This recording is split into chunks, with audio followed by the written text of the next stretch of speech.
Welcome to Spiritual and Sassy, the podcast where we bleed deep soul wisdom with authentic confidence. We're your host, Tressa and Myra, and together we'll explore the mystical side of life, challenge societal norms and programming, and embrace our inner power. Whether you're on a spiritual journey or just love a little sass, this space is for you. Let's dive in and light up the world with a little more love. Hey, Myra. Hey, Tressa. This is my Sunday look. I know. What's really funny is when I was getting, together, because I've honestly, you all out there can't tell, I sound horrible. I'm actually a million times better than what I was this week, but the sickness got me, and I have seriously been in a vegetative state, or as the kids call it, like bed rot or whatever. I don't even know. But we have not left our house. I haven't left our upstairs. We have like a love sack beanbag chair thing. Mm-hmm. And we put a projector upstairs. We've literally just camped out, like all of us, like in a beanbag pod. A little pod. Yeah. So before this episode, I'm like, I should probably shower and put on makeup. And like this, I did like a 5-minute, just threw some color on to not. I get it. Yeah. Feel completely like, make myself feel better, pep in my step. I even started straightening up from like our declutter. I thought about our declutter episode and I'm like, man, I need to clear out I've got my windows open. I'm airing it all out. Yeah. Maybe but sage. I don't need to go stage. I need to sage myself everywhere. But I had on like a sports bra tank top type thing. And then I threw on my quarter zip. And I'm like, this is very much a Sunday attire. And This is Sunday. I was like, Tressa's going to be dressed exactly like this. She's going to be cozy too. Oh yeah, I got on my sweatshirt, did a little makeup, threw on a hat. It's good enough. Yeah, I like it. This is definitely the day we're recording type vibes for sure. It's good to change it up. Yeah. Well, for those, if you don't watch our videos, or if you do see our videos or you see a clip, Tressa's hat is the coolest hat I've ever seen. Isn't it cute? It is so cute. Yeah. I had to get it. Yeah. And then it's got a bulldog. Had to get it for Lewis, my bulldog. Yeah. I love it. I saw it. We were actually flying to Pittsburgh for a Steelers game and we had some time. So I cruised down and was trying to find coffee. Couldn't find coffee, but I found this hat in the Salt Lake City airport. I come back with it on. My husband and my brother-in-law and my nephew were like, "Did you have that on earlier?" I'm like, "No." She said yes. Just found it. Yeah. I've had it on all morning. The hell? Pay attention, people. You manifested it and it like did flew on your head. Like, yeah. I love it. It's awesome. Oh, thanks. I love hats. Yeah. Well, are we ready to jump into today's episode? Yeah, I'm excited. Going to talk a little bit about spirit guides, prayer, meditation. Kind of all go hand in hand. Yeah, I'm going to ask Tressa to kick this off because I had especially when I think of prayer, my journey and how I was praying was very traditional to a religious structure and just, the common basics of you open a prayer, you address whomever you're addressing, you say what you need to say, and then you close the prayer usually. Those states are sometimes often repetitive. They can be and even though I hadn't completely changed my prayer structure, I had changed even asking for things to being in mostly a state of gratitude when I was, on the journey of shifting my prayer and my thoughts around prayer. So I would love for Tressa was my guide here. So Tressa, do you want to talk about, like what does that shift kind of look like? What does it mean to move out of that traditional prayer to what is a prayer to someone now, or a different form of prayer when you're thinking around calling on guides, etc.? Yeah, I'm happy to talk about this because I've worked with so many clients over the years who have struggled with what you just talked about. If they are maybe or they have been raised in a very structured religion and they're moving maybe into a more spiritual path and leaving the religion, they struggle with what prayer means or how to even approach it.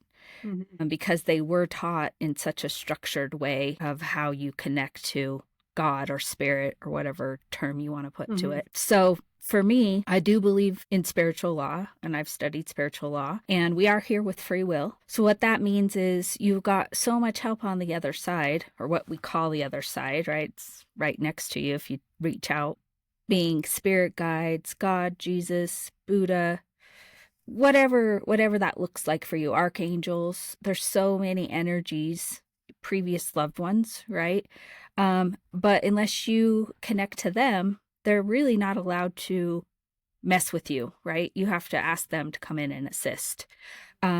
So I think, years and years ago, this is how long ago it's been. I had to use a CD, and it was to connect to my spirit guide. It was a meditation that a gal named Sylvia Brown, who was like in the, I think, early 2000s, was a big time psychic. She was on all the talk shows. And I did her meditation to finally connect to my guide clear back then. And it took a couple of times, right? And you can go out, YouTube has a ton of different meditations to help you connect to your spirit guides that guide you through learning them. And it was really cool because my guide at the time, and my guides have changed because my energy shifted, right? But she was my main guide for close to 20 years. When I connected with her, I like to get a name so it can help me. And her name was Susan. And I remember at the time I was telling my husband about this, and he was like, you're a wackadoodle, really, honestly. He's like, okay, whatever. And we were driving to Salt Lake City, and it was maybe confirmation for me too. Mm-hmm. But we passed 3 different cars with personalized license plates that said Susan. He's like, well, I can't argue with that. And neither could I, right? Because you do kind of like, this is part of the problem with a lot of us, right? Is we connect and then we're like, is that true? Or am I just bullshitting myself, right? It's finding that place of trust too, right? So when you talk about prayer, I think it's just whatever you feel comfortable with, like just having a conversation and tuning into it from your heart energy, not your head energy. Right?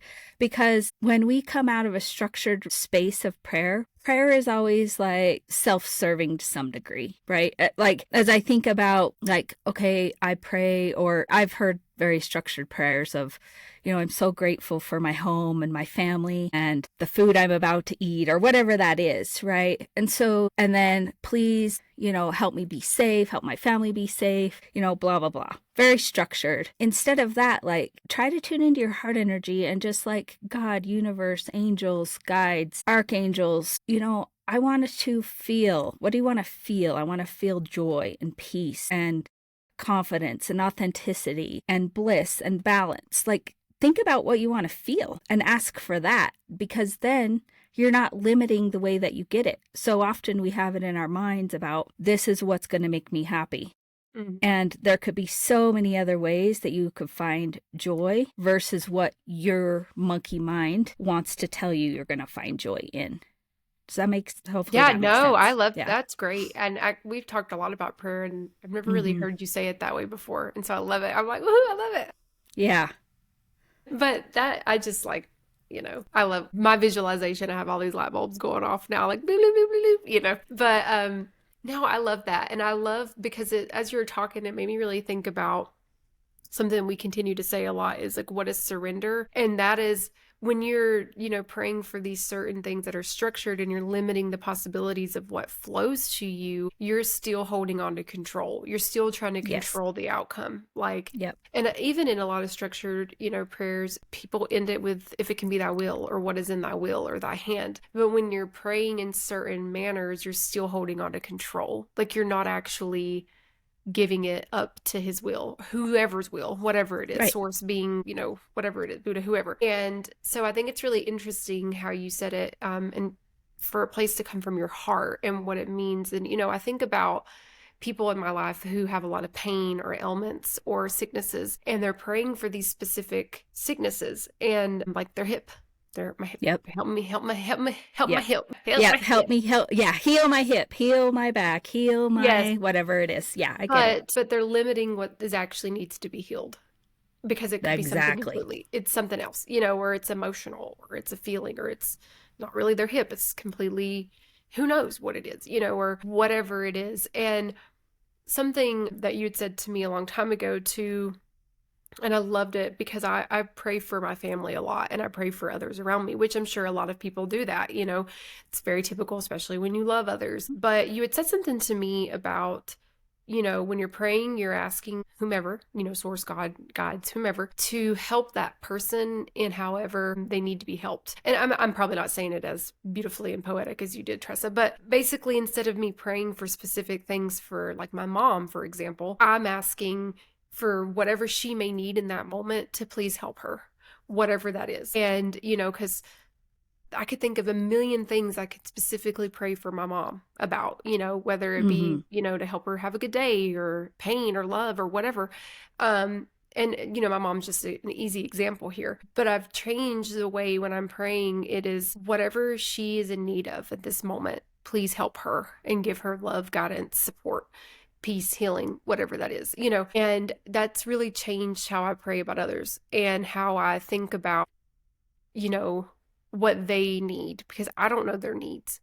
Right. I mean, of course, we all like to say, yeah, we can tell you what to eat, but I don't know her needs. I don't know what she really needs. And that's not for me to know.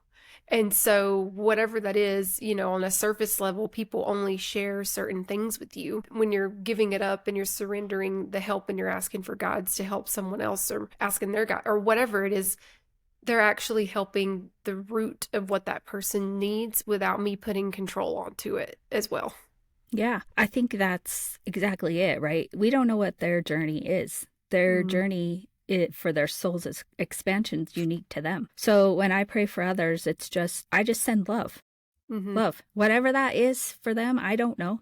Maybe there's a reason their hip hurt. There always is, right? The physical body is a representation of something from an emotional or spiritual energy block, but it gets really complex, right? It's not that simple. The physical thing is happening to them, right? There's no question. The pain is there, but it's like how the soul holds so much, right? It's like, could this be from a previous life or, you just don't know. So I just try to send them love and healing for whatever's for their highest good, because so often we want it. Yeah. We want it to be the way that we feel comfortable, right? We want them to be healed so that we can feel okay about it. It usually comes, it's not selfishness, but to a degree it is, because we want to make it the way we want it to feel okay. And I don't have tissue down here. Maybe I'll get through this without crying. Highly unlikely. Highly unlikely. It's fine. May I see my mascara run today? Okay, so I have a story where we talk about prayer and not surrendering. Here we go. Myra knows this. One of the best lessons I ever got, though. So, okay, I can get through this. You can do this. Suck you in. Can do it. Okay, there's a little trick. If you suck in your stomach, you literally can't cry. So I'll have to try to suck in my stomach. Well, just breathe. Okay, so a few years ago, we have our bulldog Lewis, and we got another bulldog, Grace. And as Grace aged, like just 6 months in, the two female bulldogs together, not good. Grace was attacking Lewis, fights all over. Anyway, horrible. God, I didn't even want to come home because I didn't know who was going to get whatever. Both Troy and I had gotten bit. It was just awful. So, but what was so interesting is the whole time, the only thing I would pray for is that they would get along. Just make this situation like loving and let them get along, right? We'll continue to progress. And finally, I was in a meditation and it was like, it hit me. I'm only asking for what I want, what's going to make me feel happy, or what I perceive is going to make me feel happy, right? And so I really surrendered and just like, what needs to happen in this situation? And it was clear, like Grace was not meant to be here, And as soon as I surrendered to that, I sent a message to my dog trainer. I'd spent so much money in dog training trying to help the situation, the breeder. And it was like 8:00 that morning. I called into work because I was just a mess. Sent messages out to people like, let's find Grace a new home. And by noon that day, the breeder had texted me back and said her sister-in-law wanted to take Grace. And her sister-in-law lives in Salt Lake. And I said, okay. So took Grace down and she was in her new home within, 24 hours. And, this woman who has Grace now had lost her husband the year before. And she's the only dog in the home, has to be. And they're just, she was meant to be there. I still get to talk to her, see her, know about her. And I also have a new friend in her new mom, Mandy. And it was it was just so meant to be. I mean, God, we were literally talking about getting an apartment, and I'm not even joking. Like, Grace would have an apartment. We would just come in and out, and we'd keep this house. I don't know what, we were desperate. Listeners, But, basically, you God. need to live with Tressa because she'll get you an apartment just to keep you in her life.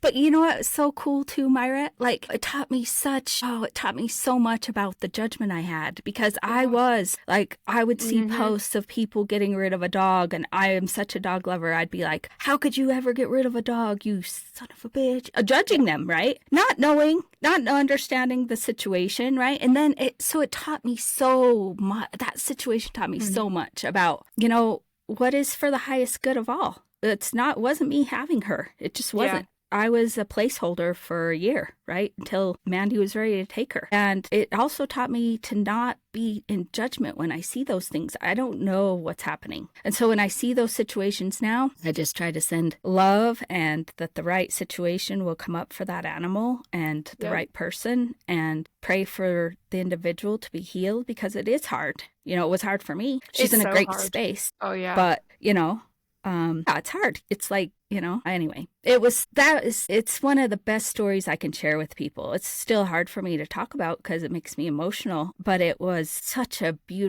honestly, a beautiful lesson for me. So yeah, thank you for sharing that. Helps people. Yeah. Yeah. I've been in that situation, and it was crazy because I was in it like 6 months before you were in it, and we didn't have a relationship yet. No. And so I had just went through that myself, and I had judged people too. Like, the story is very similar. Same thing. I had been bitten. It wasn't a safe environment for anyone in my home. I was going through the same thing. My father-in-law now has the dog, and she's living her best life, which is the best situation for her. But I love that because I can relate to it so much. And, it taught me what is really surrendering for that situation, because we tried everything too. We were trying to put different rooms and put food in different rooms and put people, we were doing all, it just was not happening. And and I used to hardcore judge about people having to surrender an animal until I was in that situation myself. And so it taught me a lot about not judging others. Yeah. Also, I know exactly what you're talking about. But I love that too, because I think also what your story says a lot to me as I was listening to it is, when we love something so much, whether it's our animals or people or things or, places or possession or whatever it is, we lose sight of what true surrendering is and asking for our highest good. We start to be so repetitive of that control. I see that in my life too with, situations that I'm in or situations I want for people, and I want certain outcomes for those that I have no control. It's not for me to decide. And, I've seen that so much. And so I love that story because it really shows there's so many lessons in that situation. So many. Yeah. And it's real, and I think that, something for me is just being, for, like I mentioned it previously, and you said it too, when you're praying, you're from your heart, not your head. And the way that I get into my heart energy is being of gratitude. And that's my personal way of moving into that heart energy. Cause that's something that I've struggled with, or not I don't like the word struggle. I'll say that a lot. I don't like these words I use, but it's the word that's coming to me. But it's been a challenge, to move into a heart energy, because I'm a very logical person, and I'm not at the same time, but when I'm I'm a problem solving person. And so it's easy to go into my mind instead of really surrendering into my heart and coming into that heart space and the heart energy. And so being in a heart energy for me is being in a space of gratitude. Yeah, I start every prayer or meditate, whatever you want to call it, with gratitude, but specific gratitude, right? Like I was talking about earlier, not okay, yeah, I am grateful for my home, but that's not very specific. So I try to think, okay, what happened, if it's in the morning, what happened the day before that just brought me such gratitude, right? And so it might be a beautiful conversation that I had with a friend or a client, or, maybe I got to just relax and have my dog lay on my lap for the evening, and just be present with my dog. And that, I'm grateful for that. Maybe I had a really amazing meal, it doesn't have to be, it just has to be specific to what you really felt grateful for the day, So try to think about that and really send out gratitude in that way and being very specific to that. Like, if I do gratitude tonight, I try to do morning and night. Mm-hmm. I'll probably be really grateful for this conversation because this Mm-hmm. has been great, right? And one of the things that we both committed to when we started this podcast is being able to have just true, authentic, vulnerable conversations. And that's something that's beautiful. And I felt like today has been great for that. So that'll be part of my gratitude. So, as you think about gratitude, really try to get specific to what truly, did you feel great about that day? And even trying to find gratitude in the shitty days. You just talked about your week, Oh, yeah. right? Like you've had an awful week. You felt awful. You're in a new job. Oh, yeah. Your life is, It was just, your life is your life, Myra. It's always changing. But there's got to be some level of something, right? Like think oh, yeah. about, like, you just talked about like your little family got to hang out, all on your little, that's cool, right? Yeah. That could be part of the silver lining, as they say, I guess. No, yeah, and I agree. This week, oh man, I know I was knowing that I was about to prep for the podcast today. I'm like, am I even spiritual? I was like, oh my God. Because I have been like, this week took me till, yeah, I was not in a good, I was low vibrational. Yeah, I get I'm it. just gonna be real. No high vibes here. No high Um, vibes. no, but it reminded me too of just being human, and Yeah. like I laughed because I'm like, oh gosh, if she doesn't, I'm like, Tressa's not even going to talk to me. She's going to be like, oh my God, this is imposter. But I'm just being dramatic. But Yeah, I know. I, anyways, but you're right, you're right, and I think too, like I love it so much because I think about specific things about, this week, for example. I'm in a new job and, it's a career shift in a way. Or it is a career shift. I have skills and assets that fit that shift, but it's thinking about those skills. So when in my prayers of gratitude, I've stated things like I'm grateful for my gifts, my talents. I'm grateful for this skill set and that, or XYZ, or I'm grateful to have a voice, or different things like that, that instead of focusing on like, I'm grateful that I have a job, yay, it's I'm grateful for these skill sets that I have that I know that provide value to me and that make me Mm-hmm. happy, bring me joy. I love that too, because I'm also glad to be talking to you because I miss you so much. So I'm over here like, yeah, I just get to talk to Tressa, and now I feel better. So I'm like, yay! I'm grateful for this podcast. Just to have these conversations weekly. Like, I don't know if they're Yeah. helping anyone else, but they work for me. Hey, they're helping us. Yeah, we know that. I think, yeah, you try to stay in that energy. I believe it helps other people too. And I've had it's kind of funny because it's always like, I don't think it's unreasonable to ask for confirmation, right? Like if you're unsure, ask the universe to give you confirmation, kind of like my license plates, right? Yeah, And as we started this podcast, one thing I try not to do when I'm doing something that can be a little scary, which doing this was a little bit scary, right? Is I don't tell a lot of people because I don't need their limited beliefs or their fear to attach to me. And yeah, they don't do it intentionally, right? But it can happen. oh yeah, And so as we started this, it's been interesting because I didn't solicit feedback, I guess is what I'm saying, but I've gotten crazy feedback through crazy ways about, people who have really felt connected to some of the things we've said. Or, through a friend last week, I got a message and she had a client that just talked about our podcast and how she couldn't wait for the next one and so it's like, it kind of it's giving me confirmation to continue to do what we're doing, even though sometimes it's a little bit scary, and you're not sure how it'll be received. So I yeah. don't think it's unreasonable in your prayer to also ask for, help me know that I'm on the right track. But Mm-hmm. I also think if you're in a state of fun or joy, you're on the right track, right? If you're Yep. doing what you like to do. And this is what I love to do, right? Mm-hmm. I couldn't wait for our 1:00 time to come today. I was down here Yeah. 15 minutes early, ready to go. Well, I had a time management, aka my husband, but he's the one who was looking at me. So just a little funny here. So yeah, like My family's wonderful. And we've obviously been upstairs in our beanbag rot, whatever you want to call it. And all day he's like, you got your podcast at 3, Myra. You need to get ready because for folks out there, I'm late a lot. Like that's Yeah. just I've decided it's who I am. And I've actually been on time, Tressa.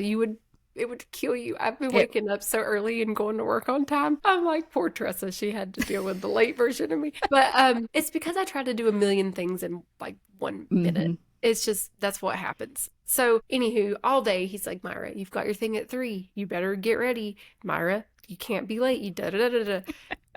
So I'm finishing up. I'm about to come in. I text Tressa. I'm like, I'm getting water. I'm going to the bathroom. Well, I come in here and he's like having a party in the living room with the kids. And I said, why aren't you upstairs? You're supposed to go back. Go back. And Go he's back like, to the beanbag. yeah, go back. It was just so funny because he's like, oh my gosh, I thought it wasn't like in his brain all day. He's told me 3 and he thought it was like 1:50. I don't know what he Yeah. went back into Wyoming time. I don't even know where he went. I don't even know like Mountain Standard. I don't know what time zone he jumped into, but it was so funny. And then I had all these crazy technical difficulties too. But either way, it was just so funny because he was on me like, get ready, you've got this. And I've been looking forward to it. I've been ready. I've been thinking, like I told you, I was like, man, I've been low vibrational. I'm like, God, I gotta pump, But today is I really do believe like not only is my body healing, but I knew this was coming and I'm excited and I'm in a space of joy. And this week was different because it wasn't as joyful. Starting a new job is joyful, but it can also be stressful. There's It can. Yeah. and it's just a lot of information, Mm-hmm. when you're thinking like, what did I sign up for? Do they even like me? Do I even like myself? You're asked all these crazy questions and anywho, but the joy that I felt knowing that I was coming into this, lets me know this is the right thing to do, and Yeah.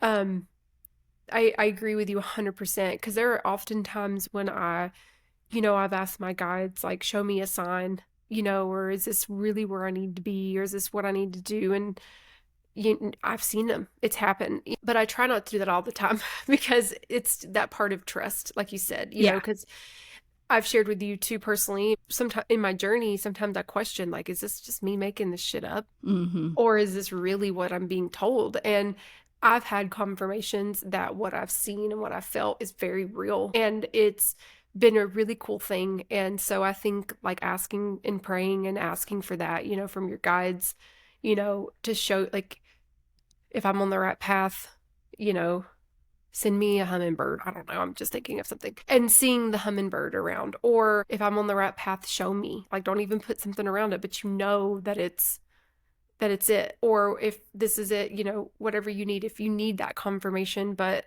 it's been really cool. I love what you're saying though, with being in that state of joy. That it's meant for you. Yeah, I had to write something down so I didn't forget. One of the things too is I like to ask, we all get in those states like where you call it low vibration, where you're challenged, right? You're sick, you're in this new position. Everyone's sick, whatever's happening, right? So what happens so often is we like get into the state of, I don't know, sometimes you're like, I don't know if I can say the F word. I love the F word. But anyway, you're like, fuck, really? Like, what did I do? Why is this happening to me, right? Yeah. But if you can just stop for a minute, and instead of saying, why is this happening to me? Say, how is this serving me? What am I learning? There is nothing that's happening that's not serving us somehow. So if we can try to ask that question, right? How is this serving me? This is challenging. I feel challenged. Honor your feeling, whatever it is. But how can help me God, help me guides, help me angels, help me my team. How is this serving me? That's a whole different vibration, that instead of like, why is this happening to me? Right? You come out of that victim energy, what I call victim energy, and you really try to understand, okay, how is this serving me? Right? Like the story I shared with you about Grace, that served me in so many ways. Oh yeah. So many ways. I could have just continued down the victim road of why did it happen to me, but instead I realized how well it served me and how many different blessings I got, how much I learned.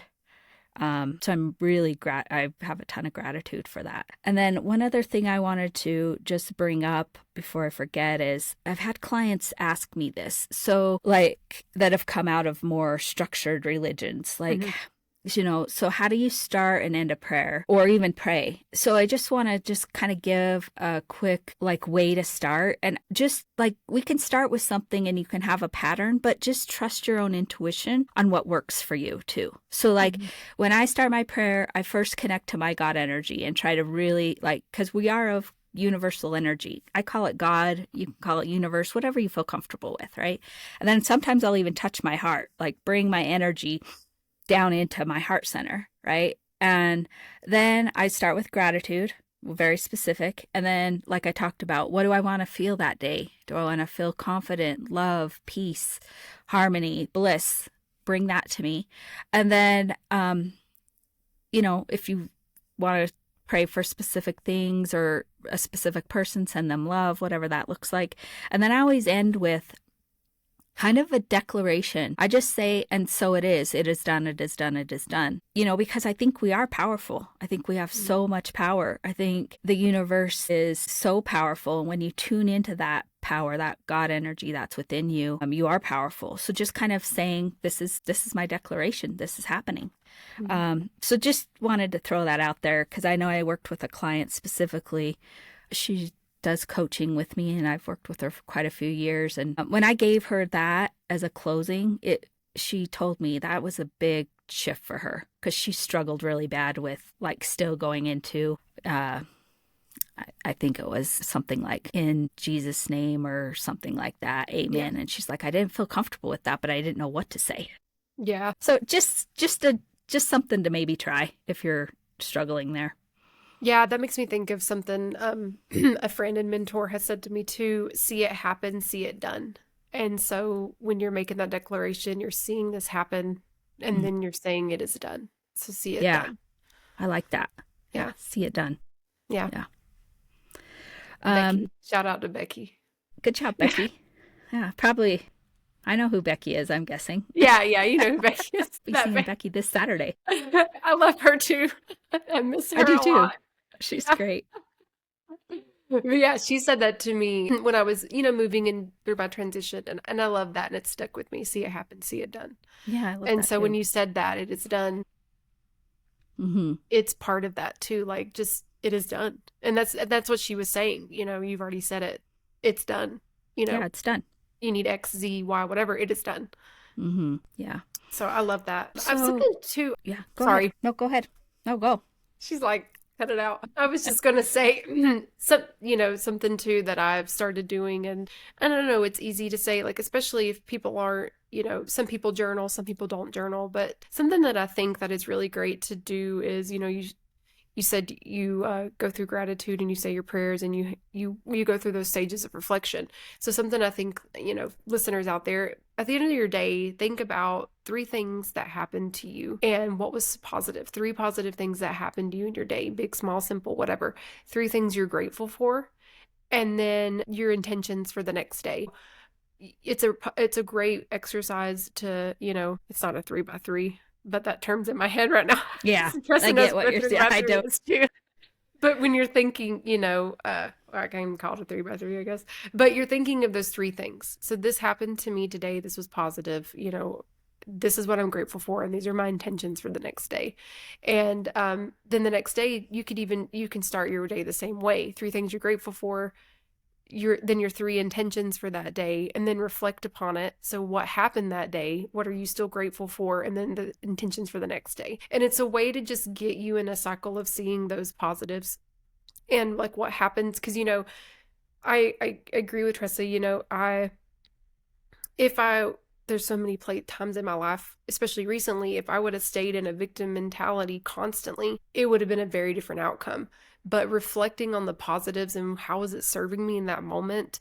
Usually when something happens and it's over, people say, oh, I see why this happened, or I know why this happened, or I get it. Mm-hmm. But if you can do that in the middle of the experience, it will shift the whole experience the whole time. And it's really and it helps you to, like my saying of low vibrational, keeps you out of being so low vibration. It keeps you thinking of the positive, looking at what is happening, and getting out of that victim mentality too. So doing that exercise to kind of end your day, set your day, reflect upon your day, and just doing that is a really simple way. Instead of, if you're not into journaling, or it can be difficult to get in a pattern of journaling. I understand, but I have like a little notebook, and it's like it's called a gratitude journal. And, I do that every day, and I do it like as soon as I sit down in the morning, done. And then I look at it again at night and do the same thing.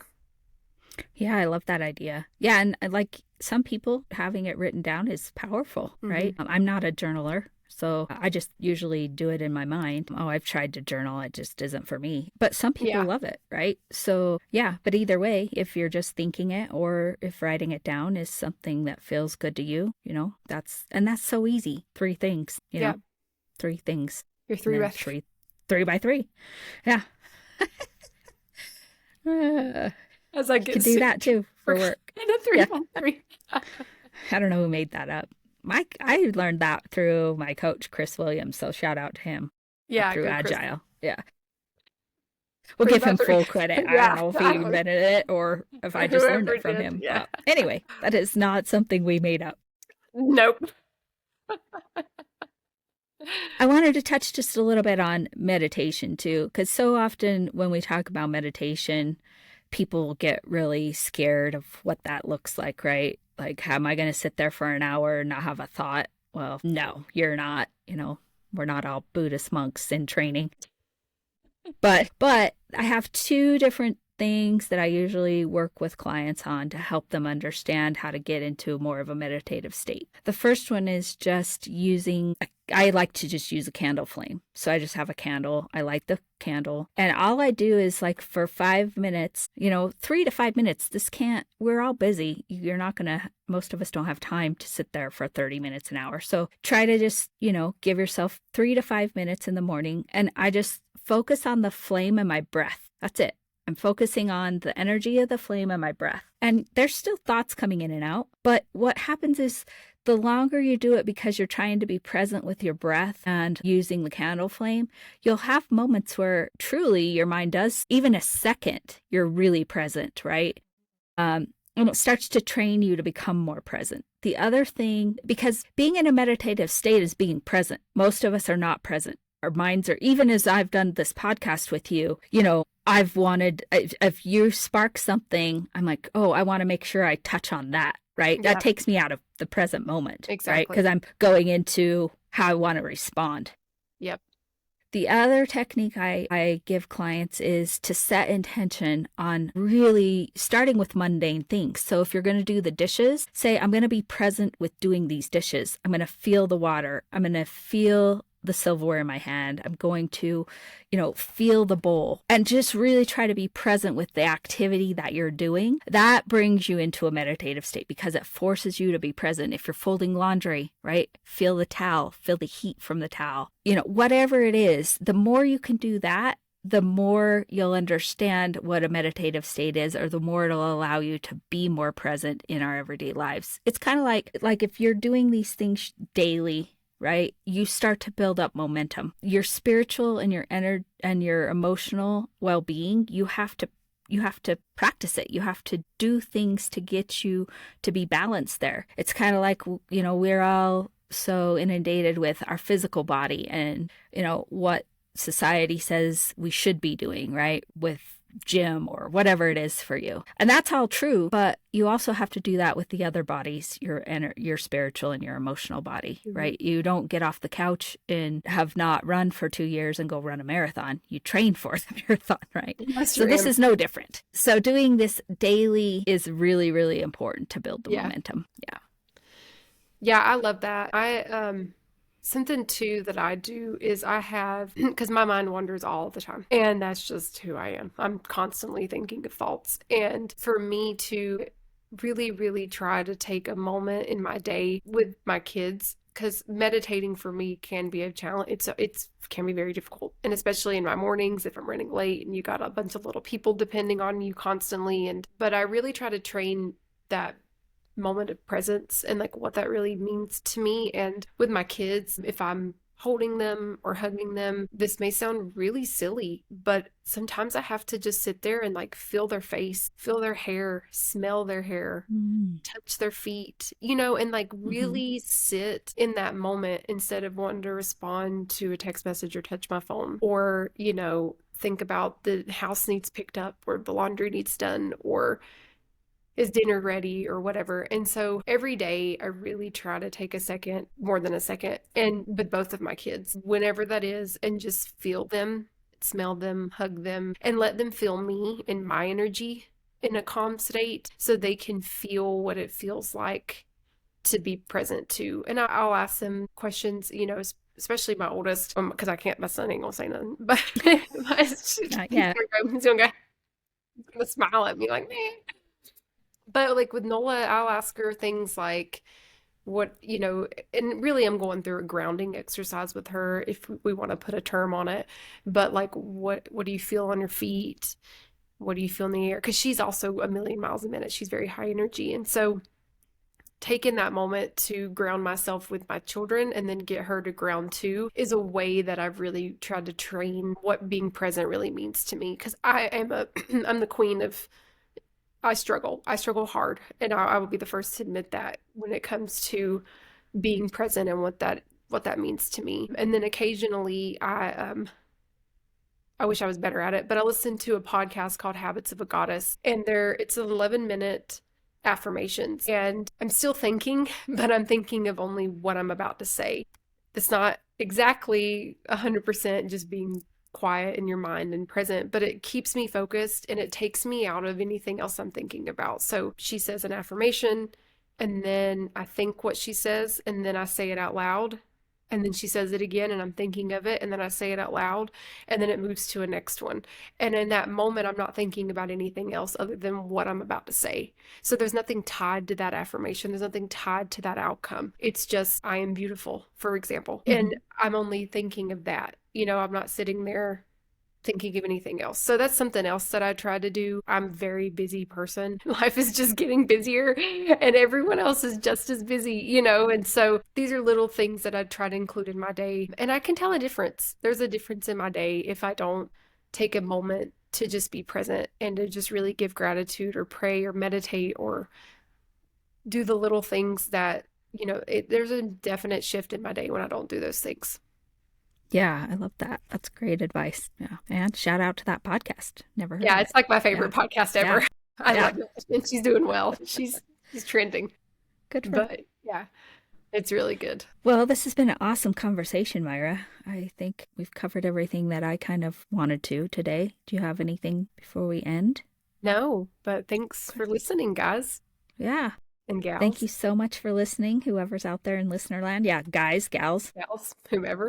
whoever. Well, until next time, keep your vibrations high. And stay sassy.